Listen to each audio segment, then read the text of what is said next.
누가복음 1장 46절에서 55절 말씀입니다. 마리아가 이르되 내 영혼이 주를 찬양하며 내 마음이 하나님 내 구주를 기뻐하였음은 그의 여종의 비천함을 돌보셨음이라. 보라, 이제 후로는 만세의 날을 복이 있다 일컬으리로다. 능하신 이가 큰 일을 내게 행하셨으니 그 이름이 거룩하시며 긍휼하심이 두려워하는 자에게 대대로 이르는도다. 그의 발로 힘을 보이사 마음의 생각이 교만한 자들을 흩으셨고 권세 있는 자를 그 위에서 내리치셨으며 비천한 자를 높이셨고 줄이는 자를 좋은 것으로 배불리셨으며 부자는 빈손으로 보내셨도다. 그 종 이스라엘을 도우사 긍휼히 여기시고 기억하시되 우리 조상에게 말씀하신 것 같이 아브라함과 그 자손에게 영원히 하시리로다 하니라. 아멘. 오늘은 성탄절을 맞이하여서 마리아의 찬가라는 제목으로 함께 은혜의 말씀을 나눌 수 있길 원합니다. 마리아의 찬가라는 제목이지만 요즘 말로 하면 마리아가 부른 캐롤송이라고 해도 될 것 같아요. 저는 어렸을 때 성탄절만 되면 많이 흥분했습니다. 왜냐하면 크리스마스 이브가 되면 형들, 누나들과 함께 즐거운 시간을 보낼 수 있었기 때문입니다. 특별히 요즘은 거의 없어졌지만 새벽송을 돌았어요. 새벽송을 돌면 춥기는 하지만 캐롤송을 막 부르면서 거리를 다니다가 이제 각 성도님들의 집에 가서 고요한 밤, 거룩한 밤 불러드리고 나면 받는 게 많았어요. 그래가지고 어떤 분들은 과자 막 한 무더기씩 막 주시고, 그래서 그것들을 다 가지고 와가지고 본래는 그것들을 이웃들에게 나눈다고 하는데 우리 중학생 때는 거의 친구들끼리 형들끼리 다 교회에서 먹었던 것 같아요. 밤새면서 그 크리스마스 과자들을 이렇게 먹으면서 보냈던 그 즐거운 그런 시간들, 그게 이제 크리스마스에 대한 저희 기억이죠. 근데 가끔 독감에 걸려가지고 이 크리스마스 이브나 성탄절 행사에 참여할 수가 없을 때가 있었습니다. 그러면 얼마나 속상한지요. 왜 그래요? 1년에 딱 한 번밖에 없는 날인데 그 1년에 딱 한 번밖에 없는 날 크리스마스 이브 행사에도 참여도 못하고 너무나 속상하고 그랬습니다. 저는 이 크리스마스를 휴일 중에 가장 큰 휴일로 여겼던 것 뿐이었던 것 같아요. 근데 오늘 말씀해 보면 이 마리아는 하나님의 아들 예수 그리스도를 잉태하고 낳게 됨으로 겪게 될 많은 아픔들이 무엇인지를 잘 알았습니다. 남자를 알지 못하는 상태에서 아이를 갖는다는 것, 그리고 그 아이를 낳아서 기른다는 것이 어떠한 대가를 지불해야 되는지를 잘 알았어요. 사회적인 편견 속에서, 사회적인 멸시 속에서 한 아이를 키워간다는 것이 얼마나 어렵고 아픈 일인지를 잘 알았다는 것입니다. 그럼에도 불구하고 크리스마스의 메시지를 들었을 때, 그리고 엘리사벳의 믿음을 통해서 그의 믿음이 더욱더 견고해졌을 때, 이 마리아는 자기가 겪을 어려움들을 생각하며 낙심하는 것이 아니라 오히려 자기에게 큰 일을 행하신 하나님을 찬송하기 시작합니다. 저는요, 이 크리스마스가 1년에 한 번 있는 휴일 중에 휴일이라고 여겨지지 않기를 원합니다. 오히려 마리아처럼 비록 우리가 믿음의 고단한 길을 걸어가고 있을지라도 우리에게 큰 일을 행하시는, 우리와 함께 하셔서 우리에게 큰 일을 행하시는 그 하나님을 기뻐하며 하나님을 찬송하는 삶을 살아갈 수 있는 은혜가 있기를 원합니다. 만일 우리가 마리아처럼 그렇게 하나님을 기뻐하며 찬송할 수 있다면 오늘만이 성탄절이 아니라 매일매일이 성탄절이 되고, 매일매일이 성탄절이 되기 때문에 우리의 마음이 하나님을 기뻐하며 늘 하나님을 찬송할 수 있게 될 줄로 믿습니다. 저는 오늘 본문 특별히 49절과 50절에 집중해서 왜 마리아가 정말 암담한 그런 현실 속에서도 하나님을 기뻐하며 하나님을 찬송할 수 있었는지 이를 살펴보고자 합니다. 세 가지를 살펴보고자 하는데요. 첫 번째는 마리아가 하나님은 거룩하신 분이라는 사실을 알았기 때문이라는 것입니다. 하나님은 거룩하신 분이라는 거예요. 우리 49절을 한번 같이 읽어보겠습니다. 능하신 이가 큰 일을 내게 행하셨으니 그 이름이 거룩하시며, 그 이름이 거룩하시다라는 말은, 여러분, 이름은 곧 그 사람을 가리키죠. 하나님이 거룩하시다는 거예요. 거룩하다라는 성경적인 이 표현은 기본적으로 분리되어 있다는 것입니다.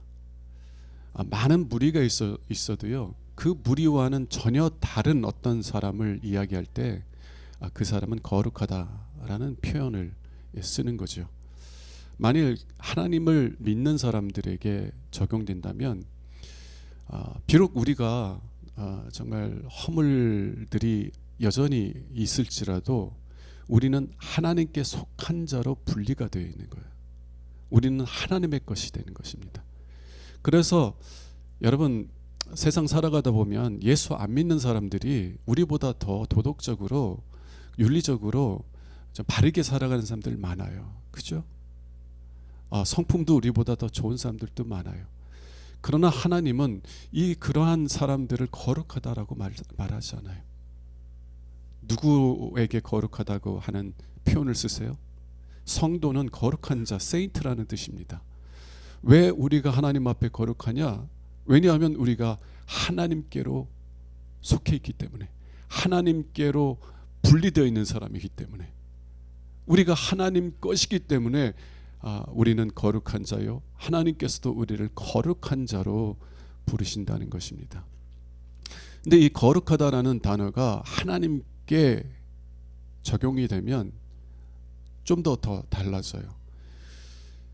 하나님은 온 세상을 창조하신 자입니다. 하나님과 같은 분은 없어요. 온 세상을 창조하신 이 창조자 하나님을 비교할 수 있는 대상이 없습니다. 그래서 창조자 하나님과 피조물인 우리들을 비교하면 하나님과 우리는 너무나 분리되어 있는 거예요. 하나님은 초월하신 분이라는 표현을 많이 쓰는데, 하나님과 우리를 비교하려면 비교할 수 있는 대상이 없는 거예요. 그래서 하나님은 우리와 너무나 멀리 분리되어 있다라는 의미에서 하나님은 거룩하시다 라고 표현을 한다는 것입니다. 예를 들어 보겠습니다.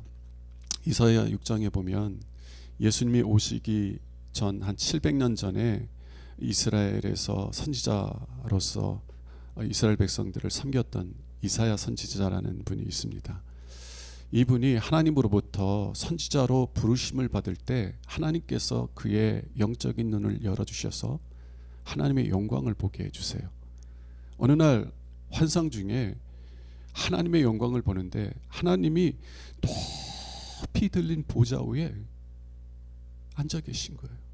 그리고 그의 옷자락은 성전을 가득 채웠어요. 그리고 그 높이 들린 보좌 위에 앉으신 하나님 주변에 스랍들이 모시고 계신 것을 보았습니다. 스랍이라고 하는 것은요, 하나님께서 창조하신 피조물 중에 가장 거룩한 존재들입니다. 하나님께서 창조하신 존재들 중에 가장 거룩한 존재들이기 때문에 가장 하나님에게 가장 가까이에서 하나님을 섬기는 그런 존재들이에요, 스랍들이. 근데 이사야가 본 이 스랍들은 6날개가 있다라고 그래요. 6날개가 있었는데 2날개로는 자신들의 눈을 가리고 2날개로는 자신들의 발을 가리고 2날개로는 날면서 이렇게 하나님을 찬송합니다. 거룩하다, 거룩하다, 거룩하다, 만군의 여호와여, 그의 영광이 온 땅에 충만하도다. 여러분, 피조물 중에 가장 가장 거룩한 그 스랍들이 자신들을 창조하신 하나님의 영광을 똑바로 볼 수 없어서 그 눈을 가려요. 그리고 그 하나님 앞에서 자신들의 팔을 가리고 두 날개로 날면서 거룩하시도다, 거룩하시도다, 거룩하시도다, 만군의 주 여호와여, 주의 영광이 온 땅에 충만하도다 라고 하나님을 찬송하는 것입니다. 하나님은 우리를 창조하신 하나님이세요. 피조물 중에서 가장 거룩한 이 스랍들조차도 자신들과는 너무나 초월해 있는 그 하나님을 보며 찬송하게 된 것입니다. 여러분, 위대한 미술가들이 있죠. 미술 작품 좋아하는 분들이 있으실 텐데 정말 그 가치를 매기기 어려운 그런 미술 작품들이 있습니다.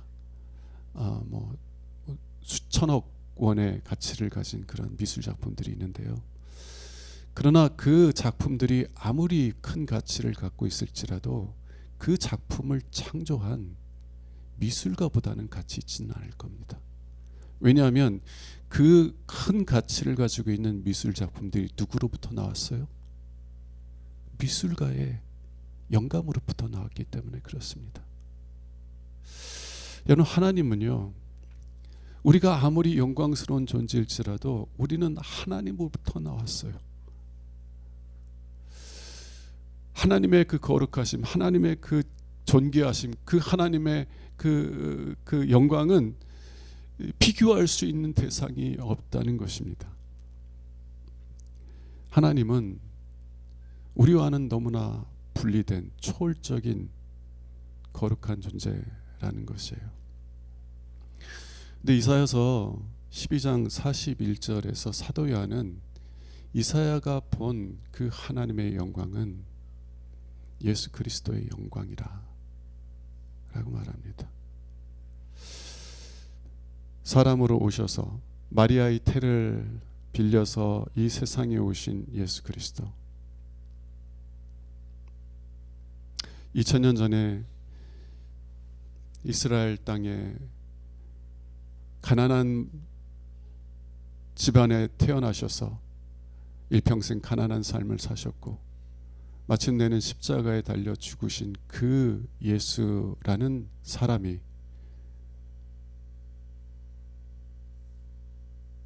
우리를 창조하신 거룩하신 하나님이었다라는 사실입니다. 마리아는요, 자신이 품게 될 아이가 하나님의 아들이라는 것을 믿었어요. 마리아는 이사야처럼 자신의 태에 잉태하게 될, 그리고 자신이 낳고 기르게 될 그 아이가 이사야가 보았던 영광의 하나님이라는 사실을 보지 못했을 거예요. 그럼에도 불구하고 그는 천사가 전해준 복음의 말씀을 믿었고, 그래서 지극히 높으신 하나님께서 자신의 태를 통해서 이 세상에 오신 그 은혜를 인하여 하나님을 찬송할 수 있었다라는 것입니다. 저와 여러분들이 2000년 전에 이 세상에 오셨던 예수님께서 지극히 거룩하신, 우리를 만드신 하나님의 아들이라는 사실을 믿음의 눈으로 볼 수 있기를 원하고, 그래서 그 하나님을 찬송할 수 있기를 주님의 이름으로 축원합니다. 두 번째는 마리아는 하나님이 능하신 자이심을 알았다는 거예요. 하나님은 능하신 분이다. 49절 보겠습니다. 능하신 이가 큰 일을 내게 행하셨으니, 능하신 이, 하나님은 능하신 이다라는 것입니다. 이 능하다라는 말은 듀나미스, 헬라어 듀나미스에서 나온 단어예요. 듀나토스라고, 듀나미스라는 헬라어 단어에서 나오는데, 이 듀나미스라는 말에서 다이너마이트라는 영어가 나왔습니다. 여러분, 다이너마이트 이 바위도 깨트리는 큰 힘과 능력이 있잖아요. 예. 뭐 요즘은 워낙 센 폭탄들이 많아가지고 놀라지도 않지만 다이너마이트가 처음 개발됐을 때는요, 사람들이 너무 큰 충격을 받은 거예요.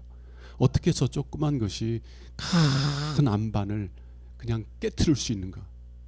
그래서 다이너마이트라 그러면 힘과 능력의 대명사가 된 것입니다.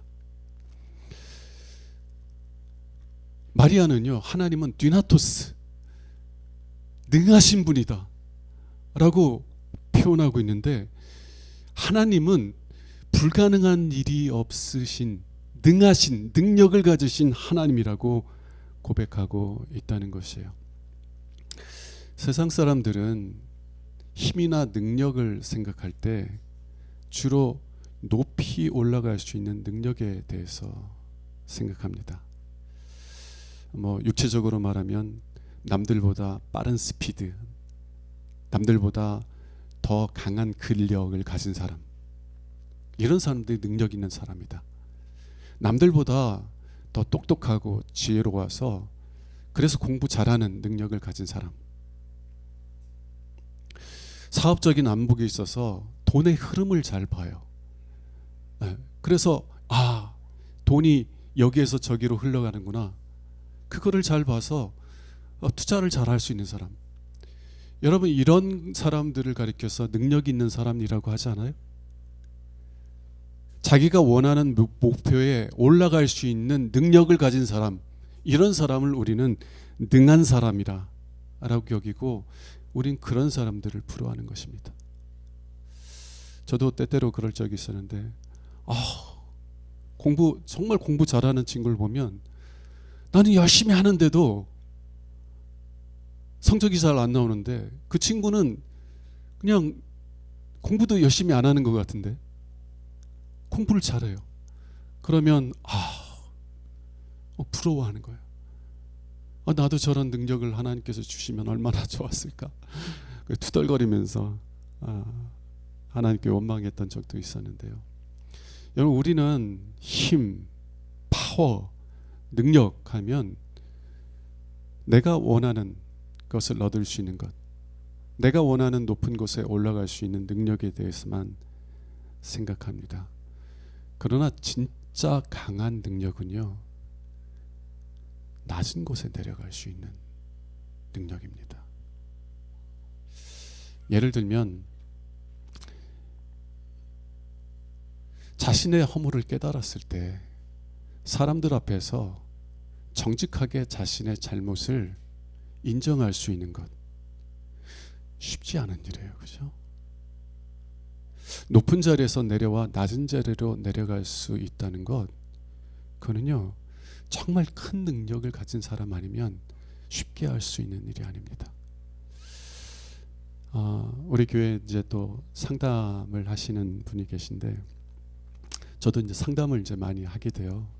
상담을 많이 하게 되는데, 목회 초년생 때는요, 자꾸 답을 주려고 해요. 얘기를 들어보고 그거 이래서 그래. 목사는 늘 성경을 지참하고 가잖아요. 딱 성경 펴서 집사님, 권사님, 하나님 말씀 보세요. 여기 하나님 말씀 보니까 하나님 이렇게 말씀하셔. 이 말씀 붙잡고 기도하셔요. 아픔 속에서 상담을 요청하면 주로 답을 주려고 했어요. 지금도 그런 성향이 있어서 좀 답답한데, 근데 정말 아픔 속에 있는 사람이 필요하다는 것은 답을 듣고자 함이 아니라 내 아픔을 함께 해줄 수 있는 사람이더라고요. 목사로서 정말 해야 될 거는 아픔 속에 있는 사람과 함께 있어주는 거예요. 내가 당신과 함께 있다. 내가 당신의 아픔을 함께 짊어지고 기도한다. 근데 그게 결코 쉬운 게 아니더라고요. 왜냐하면 낮은 상태에 있는, 아픔의 자리, 그 낮은 자리에 있는 사람의 자리까지 내려가야만 그분의 아픔을 품을 수가 있고 그분의 아픔을 들을 수가 있기 때문에 그래요. 낮은 자리에 내려간다는 거, 결코 쉬운 일이 아닙니다. 여러분, 세상 사람들에게 가장 큰 능력을 가진 사람들을 꼽아보라, 손 꼽아보라 하면 아마도 알렉산더 대왕이 아닐까 싶어요. 알렉산더 대왕은 젊은 나이에 온 세상을, 온 유럽과 소아시아와 아프리카를 다 점령한 왕입니다. 비록 33세에 젊은 나이에 죽긴 했지만 33세가 되기 전에 온 세상을 점령했던 위대한 왕이에요. 알렉산더 대왕처럼 높이 올라간 사람은 역사상에 없었던 것 같아요. 만일 그가 더 오래 살았다면, 그래서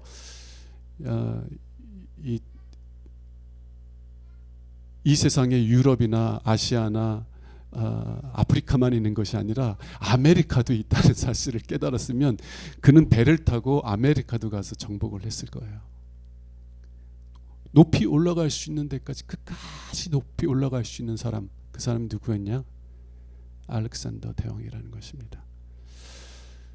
그러나 알렉산더 대왕과는 정반대의 길을 간 왕이 있습니다. 그 왕도 알렉산더 대왕과 같이 33세에 죽었어요. 그 왕은 우리 주 예수 그리스도이십니다.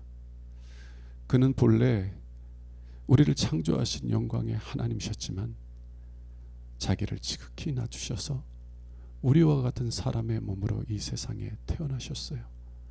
그리고 우리의 아픔, 우리의 슬픔을 짊어지셨어요. 그리고 우리를 하나님의 심판에서 건져주시기 위해서 우리를 대신하여서 십자가의 저주를 받으셨습니다. 여러분, 이렇게 능하신 분이 있을까요?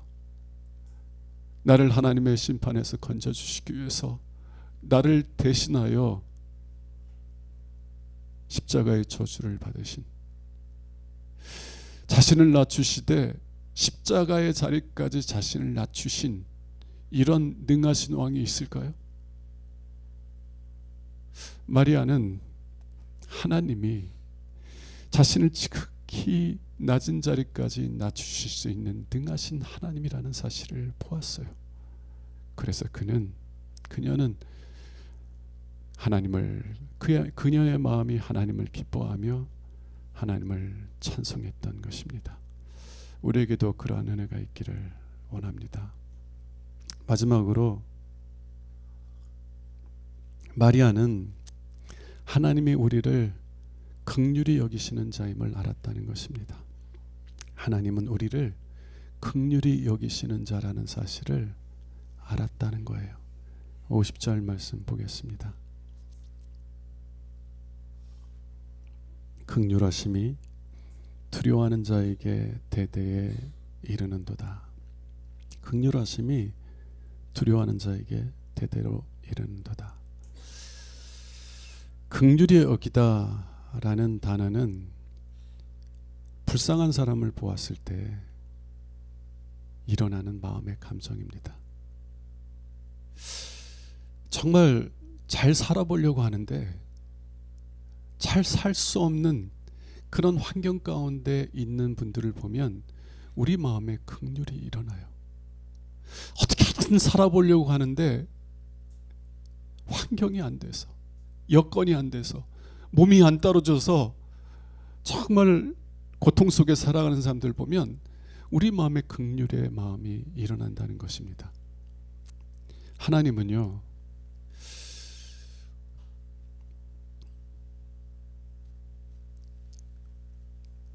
하나님을 원하지 않고,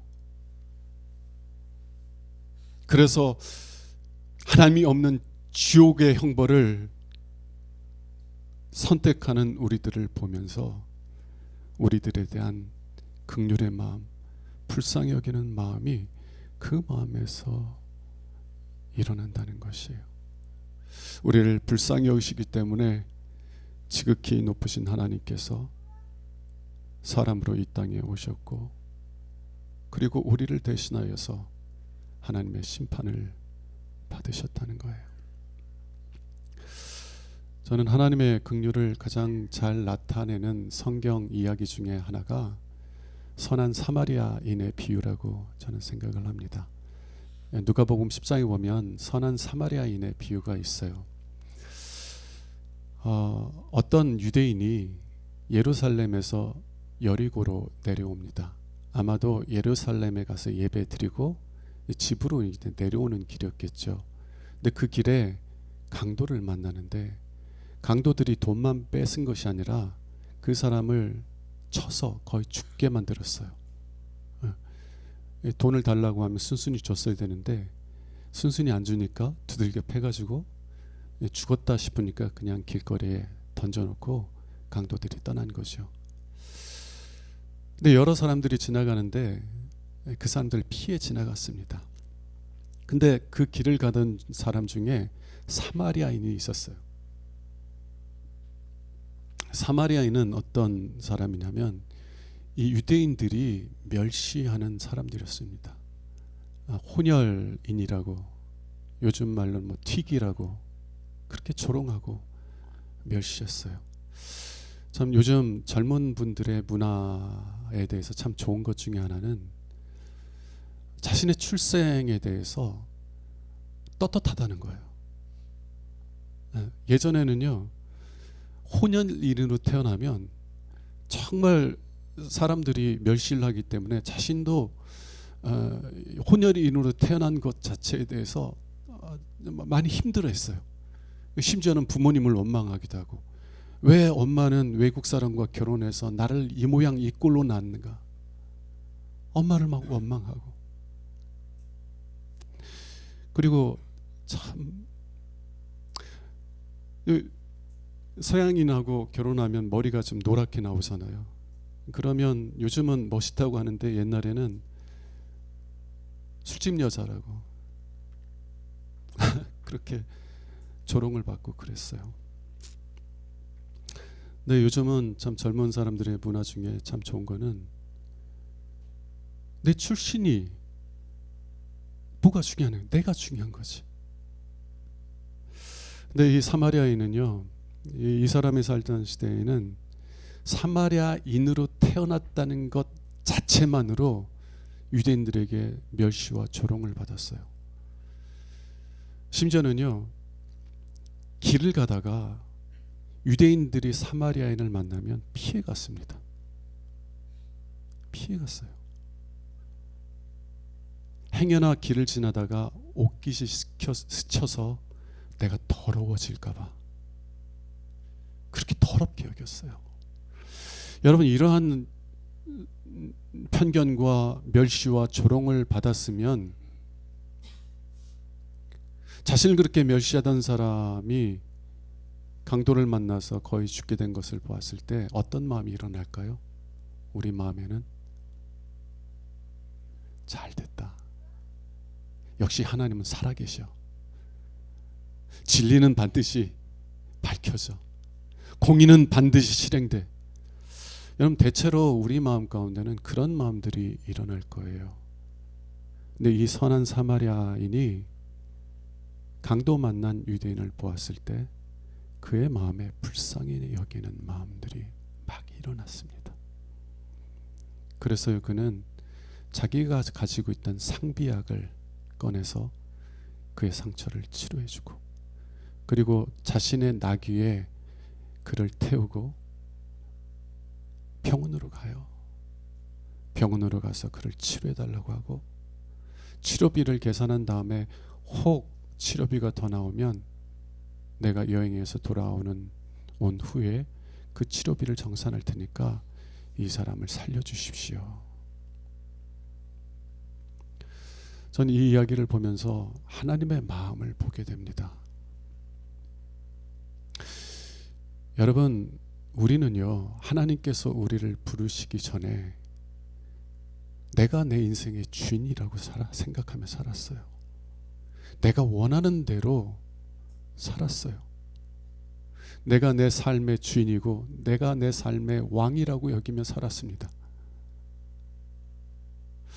하나님께서 우리를 창조하셨기에 우리는 마땅히 하나님의 뜻을 따라서 살아야 되는 존재들이지만 우리는 하나님께 반역하고 우리가 원하는 대로 살려고 했다는 것입니다. 하나님을 알지 못할 때 우리에게 하나님이 있었던가요? 우리는 하나님을 하나님으로 여기지 않았고 그 하나님을 가치 있게 여기지 않았어요. 하나님 뜻대로 산다고? 내가 왜? 여러분, 우리가 가치 있다고 여기는 것을 위해서 우리의 온 마음을 쏟아붓습니다. 우리의 시간, 우리의 물질, 우리의 마음을 다 쏟아부어요. 돈을 사랑하는 사람들은 그것을 얻기 위해서 자신의 마음, 자신의 물질, 자신의 시간을 쏟아부어요. 사회적인 높은 위치에 오르기를 원하는 사람들, 그 사람들은 그 자리에 오르기까지 자신의 모든 것을 쏟아붓는 것을 아까워하지 않는다는 것입니다. 근데 우리는 하나님께서 창조하신 존재임에도 불구하고 하나님을 위해 사는 것을 원하지 않아요. 왜 그래요? 우리의 보기에는 하나님이 우리의 마음을 드리기에 어떠한 가치도 없는 존재라고 여기기 때문이 아닙니까? 우리가 하나님을 알지 못할 때 유대인들이 사마리아인을 멸시하는 것처럼 우리는 하나님을 멸시하며 산 거예요. 또 지금 얘기해 봅시다. 우리가 하나님을 믿고 있어요. 그런데 우리가 하나님을 얼마나 하나님으로서 가치 있게 여기며 살아갈 때가 있습니까? 제가 하나님 앞에 정말 하나님의 긍휼하심을 구하며 두려움 속에서 기도하는 가장 큰 기도 제목 중에 하나는 뭐냐면 하나님 나를 불쌍히 여겨달라는 거예요. 지극히 거룩하시고 영광스러운 그 하나님을 하나님으로 대하지 못하고 온 마음을 다해서 하나님을 사랑하라 명령하셨는데 내 마음이 그러지 못할 때가 너무나 많으니까 하나님 긍휼히 여겨주셔서 저를 이 교만함과 이기적인 마음 가운데서 구원하여 주옵소서. 저로 하여금 하나님을 하나님으로 대하게 하시고 하나님의 가치를 멸시하는 것이 아니라 이 세상 어떤 것보다도 하나님을 가치 있게 여기며 하나님을 섬기는 자가 되게 하옵소서 기도해요. 저는 예전에도 하나님을 멸시하며 살았고 지금도 하나님을 멸시할 때가 많습니다. 그런데요, 하나님은 두려워하는 자에게 긍휼을 베푸신다고 그랬어요. 두려워하는 자, 하나님을 두려워하는 자에게 긍휼을 베푸신다고 했습니다. 하나님, 저를 불쌍히 여겨주세요. 하나님, 저에게 긍휼과 은혜를 베풀어 주옵소서. 하나님을 두려워하는 마음 가운데서 하나님께 나오는 자들 누구에게나 하나님은 긍휼을 베풀어 주시는 하나님이라는 것입니다. 여러분, 왜 지극히 거룩하신 하나님께서 자신을 지극히 낮추신 것입니까? 왜 이 땅에 사람으로 오셨고 심지어는 십자가에 달려 죽기까지 자신을 낮추셨습니까?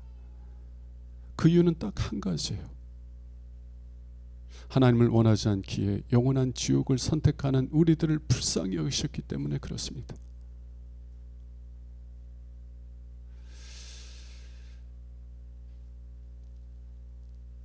잘됐다.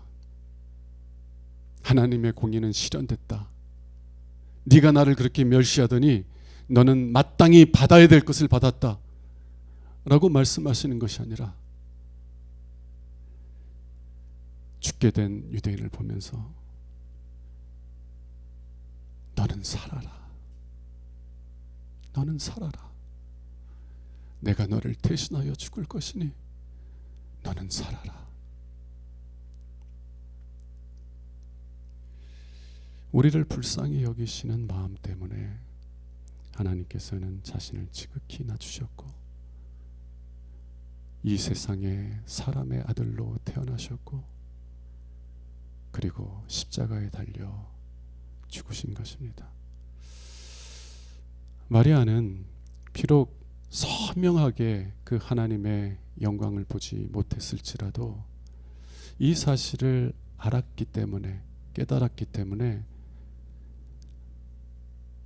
하나님을 기뻐하며 하나님을 찬송하는 복된 사람이 된 줄로 믿습니다. 오늘 이제 말씀 후에 성찬식을 하려고 그래요. 이제 기획위원회에서 이제 의논하기를 내년부터는 한 달에 한 번 성찬식을 했으면 좋겠습니다 라고 그래서 좋은 의견 같아요. 그래서 내년에는 매달 첫 주 성찬식을 행하려고 하고요.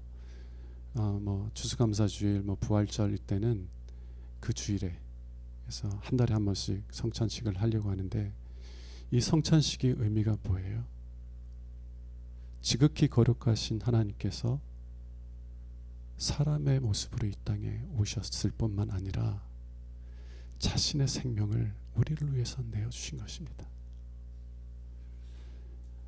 이 빵은 예수님의 몸을 상징하고요, 포도주는 예수님의 피를 상징합니다. 예수님께서 우리의 죄를 대신 지시고 십자가에 죽으실 때 흘리셨던 그 피, 그 피를 포도주가 상징하는 것이고요, 자신의 죽음을 통해서 우리에게 생명을 주신 그 생명을 떡이 의미하는 것입니다.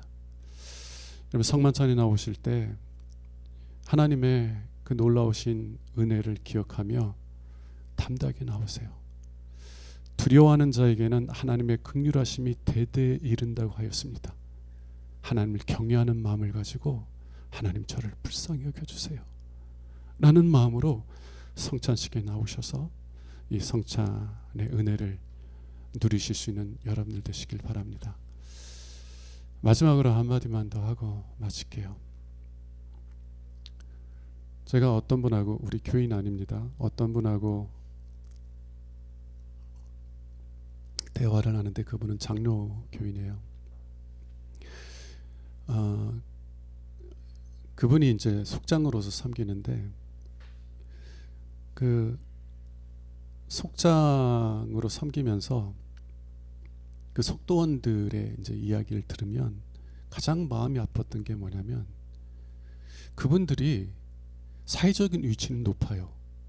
거기가 강남에 있는 큰 교회이기 때문에 사회적인 위치는 높은데 그분들이 하나님께서 살아서 역사하신다는 경험들은 거의 없다는 거예요. 하나님 그치 거룩하신 분이지. 하나님 자신을 지극히 높이시는 분이지. 하나님 우리를 긍휼히 여기시는 분이지. 그런데 그 하나님을 체험하고 경험하는 삶을 살지 못한다는 겁니다. 저는 우리 성도님들이 이럴까 두려워요. 하나님 살아계셔. 근데 그 하나님은 옆집 사람이 하나님이시. 하나님은 나의 하나님이시라고 고백해. 그런데 그 하나님이 옆집 사람이 하나님이야. 하나님이 나를 사랑하시고 나를 붙잡아 주시고 나를 돌보신다는 경험을 하지 못하면서 살아갈까 두렵습니다.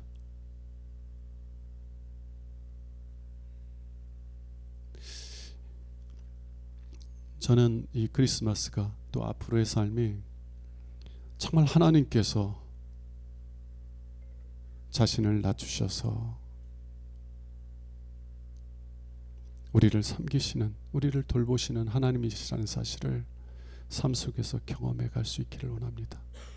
하나님은 저 멀리 계신 분이 아니라 지금 나와 함께 하셔서 나를 지키시고 돌보시는 나의 하나님, 나의 아버지라는 것을 삶 속에서 경험하며 살아갈 수 있기를 원해요. 그래서 마리아처럼 단순히 크리스마스에만 하나님을 찬송하는 것이 아니라 내 삶 속에서 그 좋으신 하나님을 기뻐하며 찬송하는 은혜가 저와 여러분들이 있기를 주님의 이름으로 축원합니다. 자, 이제 성찬식을 행하도록 하겠습니다. 장로님 나오시고요.